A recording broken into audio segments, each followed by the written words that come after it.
विद्यार्थियों का स्वागत है हमारे चैनल पर।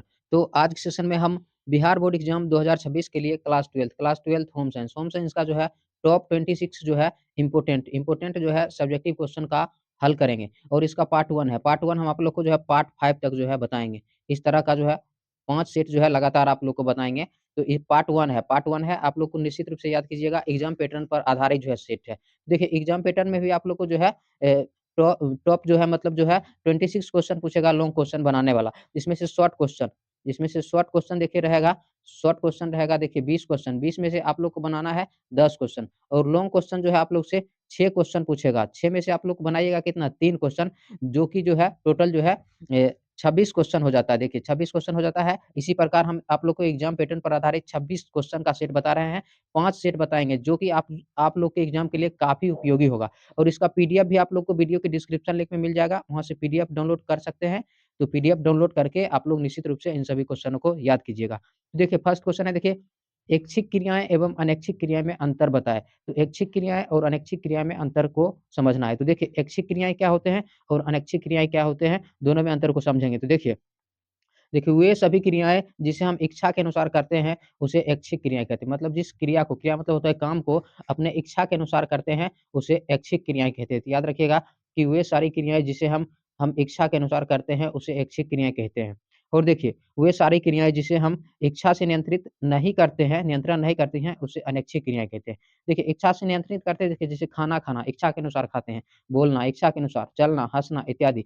ये सभी ऐच्छिक क्रियाएँ हैं जिसे हम इच्छा के अनुसार करते हैं। और देखिए अनैच्छिक क्रिया में देखिए छींकना जो है इच्छा के अनुसार नहीं होता है, ठीक है? कभी भी हो सकता है, तो अनैच्छिक क्रिया है, इच्छा के अनुसार नहीं होते। देखिए भूख लगना इच्छा के अनुसार नहीं होते हैं, हृदय का धड़कना इच्छा के अनुसार नहीं होता है, श्वसन इच्छा के अनुसार नहीं होता है, तो ये सभी क्या है अनैच्छिक क्रियाएँ हैं। तो देखिए यह धीमी होती है, खाना खा रहे हैं, धीमी से बोलना हो गया, चलना, हँसना, तो ये क्रिया जो है ऐच्छिक क्रियाएँ जो होती है, धीमी होती है और अनैच्छिक क्रियाएँ देखिए यह तेज़ी से होती है। देखिए यह जो है मेरुरज्जु द्वारा नियंत्रित होता है। ऑब्जेक्टिव क्वेश्चन पूछा जाता है कि ऐच्छिक क्रिया का नियंत्रण किसके द्वारा होता है? तो याद रखिएगा यह जो है मेरुरज्जु द्वारा नियंत्रित होता है और देखिए अनैच्छिक क्रियाएँ देखिए यह मस्तिष्क द्वारा नियंत्रित होता है। तो ऑब्जेक्टिव क्वेश्चन में याद रखिएगा कि अनैच्छिक क्रियाएँ जो है मस्तिष्क द्वारा नियंत्रित होता है। तो इस प्रकार आप लोग ऐच्छिक क्रियाएँ और अनैच्छिक क्रिया में अंतर को याद रखिएगा।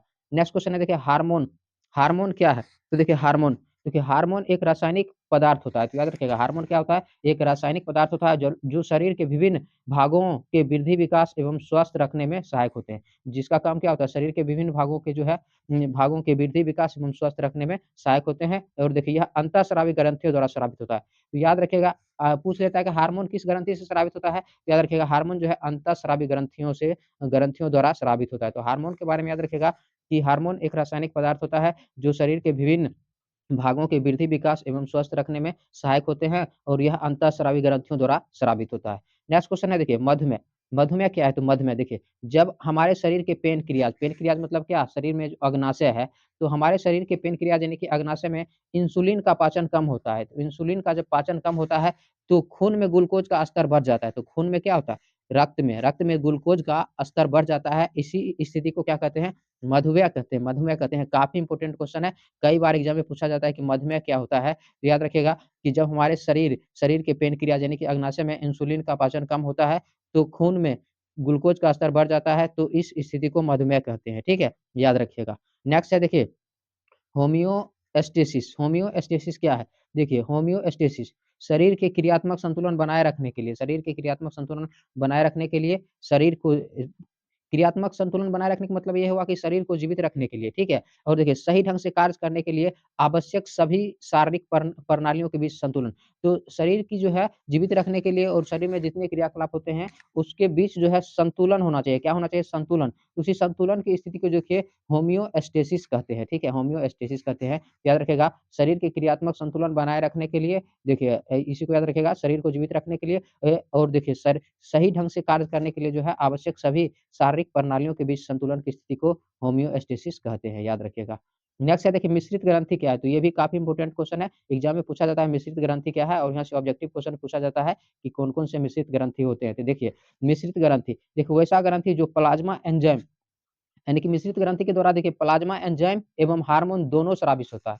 देखिए अंतःस्रावी ग्रंथि जो होते हैं, उसके द्वारा हार्मोन सिर्फ़ निकलता है और जो बहिःस्रावी ग्रंथि होते हैं, उसके द्वारा देखिए एंजाइम निकलता है और जो मिश्रित ग्रंथि होते हैं, उसके द्वारा हार्मोन और एंजाइम दोनों निकलता है। तो याद रखिएगा कि वैसा ग्रंथि जो प्लाज़्मा एंजाइम एवं हार्मोन दोनों को स्रावित करता है, उसे मिश्रित ग्रंथि कहते हैं, ठीक है? और याद रखिएगा मिश्रित ग्रंथि को जटिल ग्रंथि भी कहते हैं। ऑब्जेक्टिव क्वेश्चन पूछता है, किस ग्रंथि को जटिल ग्रंथि कहते हैं? तो मिश्रित ग्रंथि को जटिल ग्रंथि कहते हैं। मिश्रित ग्रंथि को जटिल ग्रंथि कहते हैं, ठीक है? जैसे देखिए विरसन हो गया, अंडाशय हो गया, अग्नाशय हो गया इत्यादि ये सभी क्या है मिश्रित ग्रंथि। तो परिभाषा इम्पोर्टेंट है, याद रखिएगा सिंपल सा भी है कि वैसा ग्रंथि जो प्लाज़्मा एंजाइम एवं हार्मोन दोनों स्रावित करता है, उसे मिश्रित ग्रंथि कहते हैं, इसे जटिल ग्रंथि भी कहते हैं, जैसे विरसन, अंडाशय, अग्नाशय इत्यादि। नेक्स्ट क्वेश्चन है देखिए आहार आयोजन का मुख्य उद्देश्य क्या है? तो आहार आयोजन का मुख्य उद्देश्य क्या है? तो देखिए आहार आयोजन का मुख्य उद्देश्य तो आहार आयोजन का मुख्य उद्देश्य होता है कि भोजन को रुचिकर बनाना है। भोजन यानी कि आहार को रुचिकर यानी कि स्वादिष्ट बनाना, भोजन को सुगंधित बनाना और भोजन में सभी पोषक तत्वों का समावेश होना और भोजन यानी कि आहार मतलब क्या? भोजन ऐसा होना चाहिए जिसमें सभी पोषक तत्व का जो है समावेश यानी सभी पोषक तत्व मिला हुआ होना चाहिए। तो इस तरह से आप लोग जो है आहार आयोजन का मुख्य उद्देश्य याद रखिएगा, भोजन को रुचिकर बनाना, भोजन को सुगंधित बनाना और भोजन में सभी पोषक तत्वों का समावेश करना। नेक्स्ट क्वेश्चन है देखिए गर्भावस्था में रक्तहीनता को रोकने के लिए क्या-क्या उपाय करने चाहिए? तो यानी कि गर्भावस्था में जो रक्तहीनता मतलब क्या? शरीर में जो है रक्त की कमी हो जाते हैं, रक्त की जो कमी हो जाते हैं, उसको रोकने के लिए क्या-क्या करना चाहिए? तो याद रखिएगा कि गर्भावस्था में रक्तहीनता को रोकने के लिए जो है आयरन युक्त भोज्य पदार्थ मतलब क्या? जैसे चुकंदर है, पालक हो गया, अनार इत्यादि का सेवन करना चाहिए। तो याद रखिएगा कि गर्भावस्था में रक्तहीनता को रोकने के लिए आयरन युक्त भोज्य पदार्थ जैसे चुकंदर, पालक, अनार इत्यादि का सेवन करना चाहिए और डॉक्टरों से क्या करना चाहिए? सही सलाह लेना चाहिए। तो आप लोग याद रखिएगा, ये भी क्वेश्चन इंपॉर्टेंट है कि गर्भावस्था में रक्तहीनता को रोकने के लिए क्या-क्या उपाय करना चाहिए। तो सिंपल सा बड़ी आंसर भी है कि गर्भावस्था में रक्तहीनता को रोकने के लिए आयरन युक्त भोज्य पदार्थ यानी कि पालक, चुकंदर, अनार इत्यादि का सेवन करना चाहिए और डॉक्टरों से सही सलाह लेना चाहिए। ठीक है? नेक्स्ट क्वेश्चन है देखिए, किशोरावस्था में ऊर्जा की आवश्यकता बढ़ जाती है। तो क्यों बढ़ जाती है? देखिए, किशोरावस्था में ऊर्जा की आवश्यकता बढ़ जाती है क्योंकि यह तीव्र गति से वृद्धि और तथा विकास की अवस्था है। यानी कि किशोरावस्था में शरीर का जो है तीव्र गति से वृद्धि और विकास होता है, इसलिए उसमें ऊर्जा की आवश्यकता क्या होते हैं? बढ़ जाती है, ठीक है? तो याद रखिएगा क्योंकि यह तीव्र गति से वृद्धि तथा विकास की अवस्था है, ठीक है? जिसमें देखिए जिसमें जिसमें शारीरिक, मानसिक तथा भावनात्मक परिवर्तन होता है और इस अवस्था में जो है शारीरिक भी परिवर्तन होता है, मानसिक भी और भावनात्मक यानी कि सोच समझ में परिवर्तन होता है, इसलिए इस अवस्था में अत्यधिक ऊर्जा की आवश्यकता होती है। तो याद रखिएगा किशोरावस्था में ऊर्जा की आवश्यकता बढ़ जाती है क्योंकि यह तीव्र गति से वृद्धि तथा विकास की आवश्यकता है, जिसमें देखिए शारीरिक, मानसिक तथा भावनात्मक परिवर्तन होता है, इसलिए इस अवस्था में अत्यधिक ऊर्जा की आवश्यकता होती है, ठीक है? नेक्स्ट क्वेश्चन है देखिए डाकघर क्या है? तो डाकघर देखिए, डाकघर एक सरकारी संस्थान है। डाकघर क्या है? एक सरकारी संस्थान है। यह धन को सुरक्षित रखने का एक अच्छा माध्यम माना जाता है, ठीक है? तो डाकघर एक सरकारी संस्था है। यह धन को सुरक्षित रखने का एक एक अच्छा माध्यम माना जाता है। देखिए, सुविधा डाकघर की सुविधा बैंकों से अधिक स्थानों पर उपलब्ध हो जाते हैं, ठीक है? तो याद रखिएगा, डाकघर एक सरकारी संस्थान है।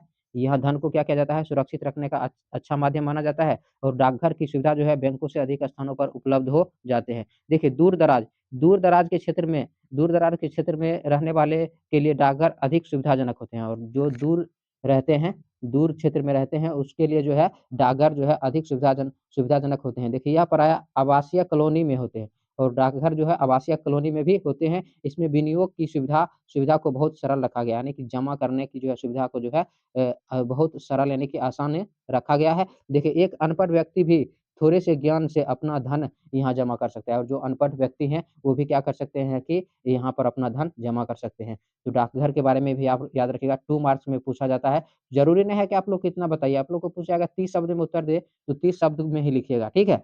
नेक्स्ट क्वेश्चन है देखिए, विनियोग या निवेश क्या है? ये क्वेश्चन भी काफ़ी इंपोर्टेंट है, विनियोग या निवेश क्या है? तो याद रखिएगा। देखिए, वह धनराशि जो विभिन्न संस्थाओं में लाभांश को ध्यान में रखकर लगाया जाता है, उसे विनियोग कहते हैं। यानी कि किसी संस्था में हम लगा रहे हैं धनराशि लगा रहे हैं, रुपया लगा रहे हैं कि हमको उससे लाभ प्राप्ति होगा, तो इसी को क्या कहते हैं? इसी को विनियोग कहते हैं। तो याद रखिएगा कि वह धनराशि जो विभिन्न संस्थाओं में लाभांश को ध्यान में रखकर लगाई जाती है, उसे विनियोग कहते हैं। जैसे देखिए, किसी कंपनी में लगा रहे हैं, उत्पाद, सेवा या किसी दुकान में लगा रहे हैं, लाभ कमाने को में उद्देश्य से या व्यापार में पैसा लगाना इत्यादि, यही सब क्या होता है? विनियोग होता है। तो विनियोग के बारे में भी याद याद रखिएगा काफ़ी इम्पोर्टेंट है, ठीक है? नेक्स्ट क्वेश्चन है देखिए रंगों की संगति से आप क्या समझते हैं? तो देखिए रंगों की संगति, अगर रंग के बारे में आप लोग पढ़े होंगे तो आप लोग को याद होना चाहिए देखिए रंग चक्र पर जो एक-दूसरे के विपरीत होते हैं उसे रंगों की संगति कहते हैं। यानी कि रंग चक्र पर जो एक-दूसरे के विपरीत होते हैं उसी को क्या कहते हैं? रंगों की संगति कहते हैं और देखिए रंगों की संगति मिलते-जुलते रंग और विरोधी रंग दोनों दोनों से मिलकर बने होते हैं। तो आप लोग जो है रंग जो चैप्टर है उसके बारे में आप लोग पढ़ लीजिएगा, हम आप लोग को बताए हैं, पढ़ने के बाद आप लोग को समझ में आ जाएगा, ठीक है? तो देखिए रंग चक्र पर जो एक-दूसरे के विपरीत होते हैं, उसे रंगों की संगति कहते हैं। देखिए, रंगों की संगति मिलते-जुलते रंगों और विरोधी रंग दोनों से मिलकर बने होते हैं। नेक्स्ट क्वेश्चन है देखिए निर्जलीकरण से आप क्या समझते हैं? निर्जलीकरण, तो देखिए निर्जलीकरण, देखिए वैसा विधि जिसमें भोज्य पदार्थों में उपस्थित जल के अंश सूर्य के अंश को जो है सूर्य प्रकाश तथा अन्य कृत्रिम उपायों द्वारा पूरी तरह से समाप्त कर दिया जाता है, निर्जलीकरण कहलाता है। यानी कि कोई भी भोज्य पदार्थ है, तो उसमें जल की मात्रा उपस्थित रहता है, तो उस जल के अंश को जो है उपस्थित जल के अंश को सूर्य की प्रकाश यानी कि उसको सुखाया कर या कोई कृत्रिम उपायों के द्वारा जो है पूरी तरह से समाप्त कर दिया जाता है, यानी कि जल के अंश को समाप्त कर दिया जाता है। तो इसी प्रक्रिया को क्या कहलाता है? निर्जलीकरण कहलाता है। तो सिंपल सा ये भी परिभाषा है कि वैसा प्रक्रिया जिसमें भोज्य पदार्थ में उपस्थित जल के अंश को सूर्य प्रकाश तथा अन्य कृत्रिम उपायों के द्वारा पूरी तरह समाप्त किया जाता है, निर्जलीकरण कहलाता है, ठीक है? देखिए निर्जलीकरण करने में खाद्य पदार्थ लंबे समय तक सुरक्षित रहता है, तो याद रखिएगा निर्जलीकरण करने से जो है खाद्य पदार्थ को जो है लंबे समय तक क्या किया जाता है कि सुरक्षित रहता है, ठीक है? नेक्स्ट पॉइंट है देखिए क्वेश्चन है भोज्य पदार्थों के संग्रह से क्या तात्पर्य है? यानी कि भोज्य पदार्थ को संग्रह मतलब होता है इकट्ठा करने का मतलब क्या होता है? तो देखिए भोज्य पदार्थों के संग्रह का तात्पर्य है कि उसे एक उपचारित करके लंबे दिनों तक जो है सुरक्षित रहना। संग्रह मतलब होता है कहीं पर रखेंगे तो उसको सही से उपचार करके और लंबे दिनों तक सुरक्षित रखना होता है। जिसमें देखिए भविष्य यानी कि कठिन समय में भोज्य पदार्थों की आवश्यकता की पूर्ति की जा सकती है और कोई कठिन समय आने पर जो है उसमें जो है भोज्य पदार्थों की आवश्यकता की पूर्ति की जा सके। तो याद रखिएगा कि भोज्य पदार्थों के संग्रह का तात्पर्य है कि उसे उपचारित करके लंबे दिनों तक सुरक्षित रखना, जिससे भविष्य यानी कि कठिन समय में भोज्य पदार्थ की आवश्यकताओं की पूर्ति की जा सके। नेक्स्ट क्वेश्चन है देखिए थायराइड ग्रंथि के बारे में बताइए। तो देखिए थायराइड ग्रंथि एक नलिका रहित अंतःस्रावी ग्रंथि है। तो याद रखिएगा नलिका रहित अंतःस्रावी ग्रंथि है, जो गर्दन के सामने या गर्दन के अग्र या सामने वाले भाग में स्थित होता है। देखिए, यह मोटे तौर पर जो है तितली के आकार जैसा दिखता है और थायराइड ग्रंथि मोटे तौर पर तितली के आकार जैसा दिखता है और यह देखिए सबसे बड़ी अंतःस्रावी ग्रंथियों में से एक है, जिसका औसतन वजन जो है 25 से 30 ग्राम होता है। देखिए थायराइड ग्रंथि के द्वारा पूछता है कौन से हार्मोन निकलता है? कौन से हार्मोन निकलता है? तो आप लोग को याद होना चाहिए इसके द्वारा जो है थायरॉक्सिन थायरॉक्सिन हार्मोन निकलता है, ठीक है? ऑब्जेक्टिव क्वेश्चन पूछता है कि थायराइड ग्रंथि के द्वारा कौन से हार्मोन का स्राव होता है? तो थायरॉक्सिन हार्मोन का स्राव होता है, याद रखिएगा। तो इसके बारे में आप लोग याद रखिएगा। नेक्स्ट क्वेश्चन देखिए परिवार नियोजन से आप क्या समझते हैं? देखिए परिवार नियोजन, तो देखिए जन्म नियंत्रण की एक प्रक्रिया है, तो परिवार नियोजन जो है जन्म को नियंत्रित करने की एक प्रक्रिया है, जिसमें परिवार को जो है छोटा रखने के लिए गर्भ निरोधक गोलियों का प्रयोग किया जाता है। इसमें परिवार को छोटा रखने के लिए क्या किया जाता है? गर्भ निरोधक गोलियों का जो है प्रयोग किया जाता है। तो परिवार नियोजन के बारे में याद रखिएगा, जन्म नियंत्रण की एक प्रक्रिया है, जिसमें परिवार को छोटा रखने के लिए गर्भ निरोधक गोलियों का प्रयोग किया जाता है। देखिए अर्थात परिवार की वृद्धि को नियंत्रण करना परिवार नियोजन कहलाता है। इसको इस प्रकार से समझ सकते हैं परिवार के जो वृद्धि होते हैं, परिवार की वृद्धि को नियंत्रित करना परिवार नियोजन कहलाता है। तो परिवार नियोजन ये भी काफ़ी इम्पोर्टेंट टॉपिक है। तो आप लोग याद रखिएगा कि परिवार नियोजन जो है जन्म नियंत्रण की एक प्रक्रिया है जिसमें परिवार को छोटा रखने के लिए गर्भ निरोधक गोलियाँ का प्रयोग किया जाता है। इसी को याद रखिएगा अर्थात परिवार के वृद्धि को नियंत्रण करना परिवार नियोजन कहलाता है। नेक्स्ट क्वेश्चन देखिए पर्यावरण किन कारणों से प्रदूषित होता है? तो पर्यावरण किन कारणों से प्रदूषित होता है? देखिए पर्यावरण जो है जल हो गया, कोमा देकर लिखिएगा, वायु तथा मृदा के भौतिक, रासायनिक और जैविक लक्षणों में अवांछनीय यानी कि हानिकारक परिवर्तन के कारण प्रदूषित होता है। तो याद रखिएगा पर्यावरण जो है प्रदूषित कब होगा? पर्यावरण जब जल हो गया, वायु हो गया और मृदा यानी कि मिट्टी की भौतिक यानी कि उसका जो गुण होता है और रासायनिक, जैविक लक्षण में जब अवांछनीय जब हानिकारक अवांछनीय मतलब होता है हानिकारक परिवर्तन के कारण क्या होता है कि प्रदूषित होता है। नेक्स्ट क्वेश्चन है देखिए स्वच्छ भारत मिशन पर संक्षिप्त टिप्पणी लिखें। तो स्वच्छ भारत मिशन पर एक टिप्पणी लिखना है। तो देखिए भारत के प्रधानमंत्री भारत के प्रधानमंत्री ने सन 2014 में स्वच्छ भारत मिशन आरंभ किया। तो याद रखिएगा ऑब्जेक्टिव क्वेश्चन पूछा जाता है कि स्वच्छ भारत मिशन को कब आरंभ किया गया है? तो याद रखिएगा भारत के प्रधानमंत्री ने सन 2014 में स्वच्छ भारत मिशन आरंभ किया था। देखिए ये इस योजना का मुख्य उद्देश्य 2 अक्टूबर सन 2019 तक जो है 19 तक जो है गांधी जी की 150वीं जयंती यानी कि 2 अक्टूबर 2019 तक में यानी कि गांधी जी की 150वीं जयंती पर जो है श्रद्धांजलि के रूप में जो है खुले में शौच प्रथा को समाप्त करके स्वच्छ भारत बनाना है। तो ठीक है, तो स्वच्छ भारत मिशन के बारे में आप लोग याद रखिएगा कि जो है भारत के प्रधानमंत्री ने सन 2014 में जो है स्वच्छ भारत मिशन आरंभ किया था। इस योजना का मुख्य उद्देश्य जो है 2 अक्टूबर सन 2019 तक अर्थात गांधी जी की 125वीं जयंती पर श्रद्धांजलि के रूप में खुले में शौच प्रथा को समाप्त करके स्वच्छ भारत बनाना था। ठीक है। नेक्स्ट क्वेश्चन है, देखिए ध्वनि प्रदूषण से क्या समझते हैं? ध्वनि प्रदूषण के 2 कारण को लिखिए। तो ध्वनि प्रदूषण क्या होता है? 2 कारण को लिखना है। तो देखिए अवांछनीय ध्वनि जैसे शोर हो गया अथवा कोलाहल को ध्वनि प्रदूषण कहते हैं। यानी कि जो सुनने में हानिकारक होता है, ठीक है? उसे अवांछनीय कहते हैं। याद रखिएगा अवांछनीय ध्वनि, शोर अथवा कोलाहल को जो है ध्वनि प्रदूषण कहते हैं। देखिए ध्वनि प्रदूषण के 2 कारण प्राकृतिक और कृत्रिम कारण है। तो ध्वनि प्रदूषण होने का जो है 2 कारण जो है प्राकृतिक कारण और कृत्रिम कारण है। तो दोनों को समझेंगे। देखिए प्राकृतिक कारण, तो देखिए इसके अंतर्गत बादलों की गड़गड़ाहट, बिजली की जो है सड़क और भूकंप, ज्वालामुखी से उत्पन्न होने वाले ध्वनि आते हैं। यानी कि प्राकृतिक कारक जो प्रकृति द्वारा उत्पन्न होता है, जैसे देखिए बादलों की गड़गड़ाहट हो गया, बिजली की जो है सड़क हो गया, भूकंप व ज्वालामुखी से उत्पन्न होने वाले ध्वनि प्रदूषण। उसके बाद देखिए कृत्रिम कारण क्या है? देखिए इसके अंतर्गत ध्वनि प्रदूषण के जो है साधन जैसे औद्योगिक मशीनें हो गया, परिवहन यानी कि जो बस हो गया, रेलगाड़ी हो गया, उससे निकलने वाला जो है ध्वनि होता है और मनोरंजन के साधन आते हैं। तो कृत्रिम कारण के अंतर्गत जो है याद रखिएगा, इसके अंतर्गत ध्वनि प्रदूषण के साधन हो गया, जैसे औद्योगिक मशीनें, परिवहन साधन, मनोरंजन साधन इत्यादि आते हैं। तो आप लोग जो है ध्वनि प्रदूषण से क्या समझते हैं? याद रखिएगा ध्वनि प्रदूषण के 2 कारण को लिखिए, ठीक है? नेक्स्ट क्वेश्चन है, देखिए मृदा प्रदूषण क्या है? इसके नियंत्रण के 2 उपाय लिखिए। तो मृदा प्रदूषण को नियंत्रित करने के 2 उपाय। देखिए मृदा यानी कि मिट्टी में देखिए विभिन्न प्रकार के लवण जैसे गैस हो गया, खनिज तत्व, जल, कार्बनिक पदार्थ आदि एक निश्चित मात्रा तथा अनुपात में उपस्थित होते हैं। तो याद रखिएगा कि मिट्टी में जो है भिन्न-भिन्न प्रकार के लवण हो गया, गैसें हो गया, खनिज हो गया, तत्व हो गया, जल हो गया, कार्बनिक पदार्थ आदि एक निश्चित मात्रा तथा अनुपात में उपस्थित होते हैं। देखिए जब इन देखिए पदार्थ की मात्राओं एवं अनुपात में परिवर्तन होता है तो उसे मृदा प्रदूषण कहते हैं और जब इस पदार्थ की जो है मात्रा और अनुपात में परिवर्तन होता है तो उसे मृदा प्रदूषण कहते हैं। देखिए मृदा प्रदूषण के रोकथाम के उपाय, तो मृदा प्रदूषण के रोकथाम के उपाय क्या है? देखिए खेतों में रासायनिक उर्वरक के स्थान पर देखिए प्राकृतिक खाद का प्रयोग करना चाहिए। यानी कि खेतों में जो है रासायनिक उर्वरक के स्थान पर जो है प्राकृतिक जो है खाद का प्रयोग करना चाहिए। सेकंड नंबर पॉइंट है, देखिए मृत जीव-जंतुओं एवं कूड़ा-करकट को नगर से दूर ले जाकर जो है गड्ढे में दबा देना चाहिए और जो मृत जीव-जंतु होते हैं और कूड़ा-करकट को जो है नगर से दूर ले जाकर जो है गड्ढे में दबा देना चाहिए। तो मृदा प्रदूषण और इसके रोकथाम के 2 उपाय याद रखिएगा।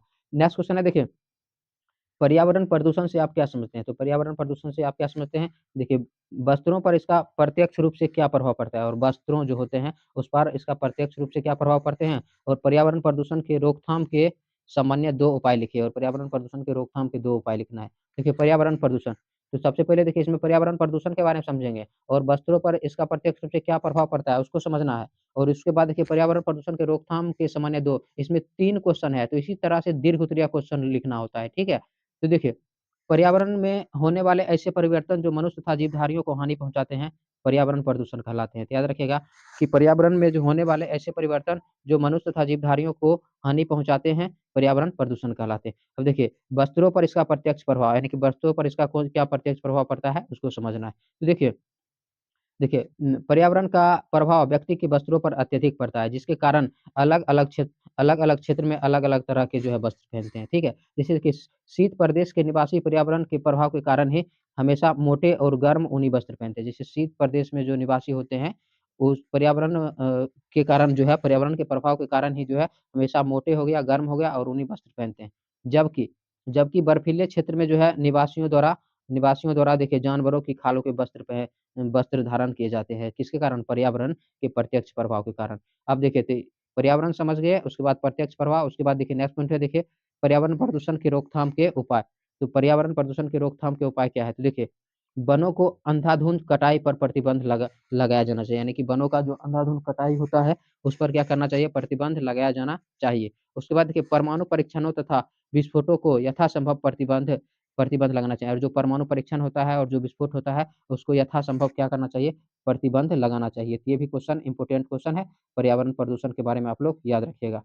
नेक्स्ट क्वेश्चन है, देखिए इसका पीडीएफ आप लोग को मिल जाएगा, ठीक है? वीडियो के डिस्क्रिप्शन लिंक में। देखिए जन्म के समय शिशु का स्वास्थ्य मूल्यांकन कीजिए, यानी कि जन्म के समय शिशु का स्वास्थ्य किस प्रकार होना चाहिए, उसका मूल्यांकन यानी कि जाँच क किस किस तरह से होना चाहिए? देखिए, जन्म के समय शिशु के स्वास्थ्य की जाँच जाँच के मुख्य उद्देश्य निम्न है जो इस प्रकार है। देखिए, याद रखिएगा। देखिए, जन्मजात देखिए, जन्मजात असमानताओं का पता लगाने के लिए यानी कि जन्मजात कोई रोग है तो उसको पता लगाने के लिए लगाना जिससे शिशु को जीवन में खतरा खतरा हो। तो देखिए, याद रखिए खतरा हो उसका शीघ्र उपचार करना आवश्यक होता है। तो याद रखिएगा कि जो है जन्मजात समस्याओं का जो है पता लगाना जिससे शिशु के जीवन में खतरे हो और उसका शीघ्र उपचार करना क्या होता है? आवश्यक होता है। उसके बाद देखिए जन्म के पूर्व या जन्म के जो है विपरीत विपरीत वातावरण के कारण होने वाली बीमारियों का पता करना, ठीक है? और जन्म से पहले और जन्म के बाद जो है कोई बीमारी है तो उसके बारे में पता करना। और उसके बाद देखिए शरीर का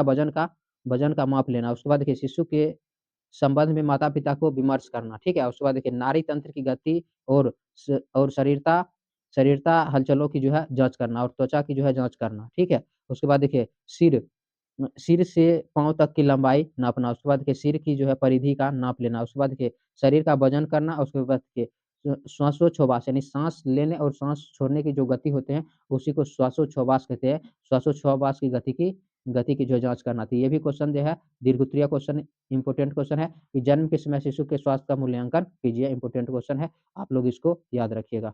नेक्स्ट क्वेश्चन है देखिए नेक्स्ट क्वेश्चन है देखिए शिशु शिशु की नियमित देखभाल किस प्रकार से करना चाहिए वर्णन कीजिए। तो ठीक है, तो देखिए शिशु का नियमित देखभाल निम्न प्रकार से करनी चाहिए जो इस प्रकार है। देखिए सामान्यतः नवजात शिशु को प्रतिदिन स्नान कराना चाहिए। जो नवजात शिशु देखिए को जो है प्रतिदिन क्या करना चाहिए? स्नान करना चाहिए और बाह्य जननांगों को जो है नियमित सफाई करना चाहिए। देखिए प्रतिदिन आँख, नाक, कान, मुँह आदि की जाँच जो है करनी चाहिए। ठीक है? यहाँ पर लिख लीजिएगा करनी चाहिए। ठीक है?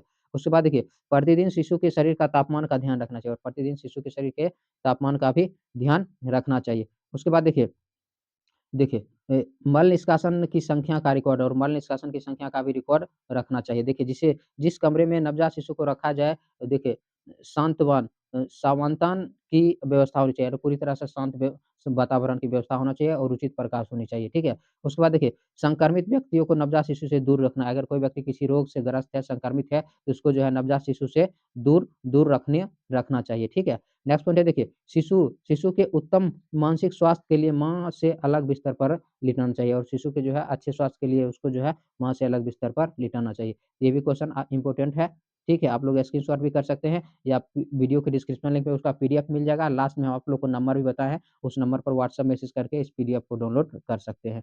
तो देखिए नेक्स्ट क्वेश्चन है देखिए अंडाशय क्या है? तो अंडाशय के बारे में याद रखिएगा। देखिए गर्भाशय के दोनों तरफ उपस्थित बादाम की गिरी जैसी संरचना को अंडाशय कहते हैं। याद रखिएगा गर्भाशय के जो है दोनों तरफ उपस्थित बादाम की गिरी जैसी संरचना को क्या कहते हैं? अंडाशय कहते हैं। इसे डिम्ब ग्रंथि भी कहते हैं और अंडाशय को देखिए डिम्ब ग्रंथि भी कहते हैं। देखिए इसकी संख्या 2 होती है, अंडाशय की संख्या 2 होती है। यह 1 इंच लंबी तथा आधा इंच गोल होती है। तो याद रखिएगा अंडाशय जो है 1 इंच लंबी तथा आधा इंच गोल होती है, इसमें अंडाणु का निर्माण होता है। तो याद रखिएगा अंडाणु का निर्माण कहाँ होता है? वो व्यक्ति पूछता है, तो अंडाशय में होता है या डिम्ब ग्रंथि, दोनों में से कोई एक नाम रहेगा, ठीक है? तो अंडाणु का निर्माण अंडाशय में होता है। लगभग 28 दिन में प्रत्येक डिम्ब परिपक्व हो जाते हैं। यानी कि प्रत्येक अंडाणु जो है 28 दिन में क्या हो जाते हैं? परिपक्व हो जाते हैं, ठीक है? अब नेक्स्ट क्वेश्चन देखिए मासिक धर्म से क्या समझते हैं? मासिक धर्म से आप क्या समझते हैं? ये भी क्वेश्चन इम्पोर्टेंट काफ़ी ज़्यादा इम्पोर्टेंट क्वेश्चन है, तो याद रखिएगा। देखिए, यहाँ पर थोड़ा एडिट कर लीजिएगा, ठीक है? यहाँ पर मादाओं लिखा है। ठीक है, मादाओं में, ठीक है। देखिए मादाओं में देखिए मादाओं में जनन काल के दौरान जो है जनन अंग में एस्ट्रोजन हार्मोन स्रावित होता है। जनन अंगों में एस्ट्रोजन हार्मोन स्रावित होता है। देखिए हार्मोन के स्राव से आंतरिक अंगों में कुछ विशेष परिवर्तन होते हैं और इस जो है हार्मोन के स्राव से आंतरिक अंगों में कुछ विशेष परिवर्तन होते हुए चक्रीय परिवर्तन की क्रिया होती है जिसे मासिक चक्र कहते हैं, ठीक है। यहाँ पर आप लोग सही कर लीजिएगा मादाओं में ठीक है। तो याद रखिएगा कि मादाओं में क्या होता है जनन काल के दौरान जनन अंगों में एस्ट्रोजन हार्मोन स्रावित होता है। इस हार्मोन के स्राव से आंतरिक अंगों में कुछ विशेष परिवर्तन होते हुए चक्रीय परिवर्तन की क्रिया होती है, जिसे मासिक चक्र कहते हैं। देखिए, यह क्रिया सामान्यतः 28वें दिनों पर दोहराते रहता है और मासिक चक्र की क्रिया जो है सामान्यतः 28वें दिनों पर जो है दोहराते रहता है। तो इसके बारे में याद रखिएगा। देखिए देखिए, यह सामान्यतः देखिए 13 से 14 वर्ष से शुरू होकर 45 से 50 वर्ष तक चलता है। देखिए, एक मादाओं में प्रत्येक 28वें दिन पर एक परिपक्व अंडाणु अंडोत्सर्ग क्रिया के द्वारा अंडवाहिनी में पहुँचता है। अगर निषेचन की क्रिया ना हो तो अंडाणु अपनी परिपक्वता को खोकर रक्त स्राव की क्रिया द्वारा शरीर से बाहर उत्सर्जित हो जाता है, जिसे रजोधर्म, मासिक धर्म, मानसिक स्राव या ऋतुस्राव कहते हैं। इसके बारे में याद रखिएगा। नेक्स्ट क्वेश्चन है देखिए, प्रजनन तंत्र से क्या तात्पर्य है? प्रजनन प्रणालियों का एक विशिष्ट लक्षण क्यों है? स्पष्ट कीजिए। तो ये भी क्वेश्चन है, आप लोग इसका भी स्क्रीनशॉट कर सकते हैं। तो देखिए, नेक्स्ट क्वेश्चन है देखिए, प्रजनन तंत्र से क्या तात्पर्य है? प्रजनन प्राणियों का एक विशिष्ट लक्षण है, स्पष्ट कीजिए। देखिए, प्रजनन क्रियाओं में भाग लेने वाले अंगों को सम्मिलित रूप को प्रजनन तंत्र कहते हैं। यानी कि प्रजनन की क्रिया में जो-जो अंग भाग लेते हैं, उसके सम्मिलित रूप को ही क्या कहते हैं? प्रजनन तंत्र कहते हैं। तो याद रखिएगा, प्रजनन क्रिया में भाग लेने वाले अंगों को सम्मिलित रूप को जो है प्रजनन तंत्र कहते हैं। देखिए, प्रजनन प्राणियों का एक विशिष्ट लक्षण है। प्रजनन क्या है? प्राणियों का एक विशिष्ट लक्षण है, इसके निम्नलिखित कारण है। ठीक है, पहला देखिए आबादी में वृद्धि। देखिए, प्रजनन क्रिया के द्वारा जीव अपनी आबादी में क्या करता है? वृद्धि करता है। अगर अपनी आबादी में वृद्धि नहीं करेगा तो क्या होगा? जीव का अस्तित्व खत्म हो जाएगा, ठीक है? तो इसीलिए जो है प्रजनन क्या है? प्राणियों का भी एक विशिष्ट लक्षण है। तो याद रखिएगा, आबादी में वृद्धि तो प्रजनन क्रिया क्रिया के द्वारा जो है जीव अपनी आबादी में वृद्धि करता है। नेक्स्ट पॉइंट है देखिए, जातियों का अनुरक्षण यानी कि अपने जाति को बचाते हैं। देखिए, जातियों का अनुरक्षण देखिए, एक पीढ़ी से निरंतर दूसरी पीढ़ी तैयार होता है। एक पीढ़ी से नियंत्रण क्या होता है? दूसरी पीढ़ी तैयार होता है और दूसरी से तीसरी पीढ़ी तैयार होता है। निरंतर इसी तरह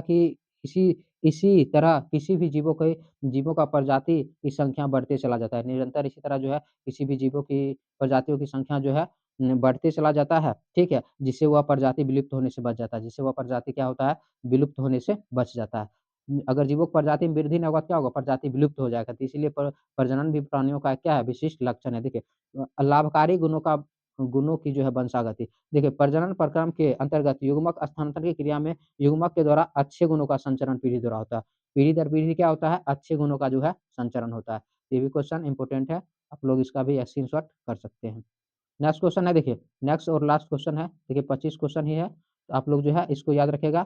ये वीडियो पसंद है तो लाइक कीजिए, शेयर कीजिए और चैनल पर पहली बार है तो चैनल को सब्सक्राइब ज़रूर कीजिएगा, ठीक है? क्योंकि आप लोग को हम 5 सेट बताएँगे, 5 सेट बताएँगे सब्जेक्टिव का भी और 5 सेट ऑब्जेक्टिव का भी लगातार आप लोग को बता देंगे, ठीक है? और पीडीएफ के लिए अगर डिस्क्रिप्शन लिंक से पीडीएफ डाउनलोड नहीं कर सकते हैं, तो इस नंबर पर जो है व्हाट्सएप मैसेज करके जो है पीडीएफ प्राप्त कर सकते हैं, ठीक है? तो वीडियो को लाइक कीजिए, शेयर कीजिए और चैनल पर पहली बार है तो चैनल को सब्सक्राइब कीजिए। मिलते हैं नेक्स्ट जो है अगले टॉपिक के साथ। धन्यवाद।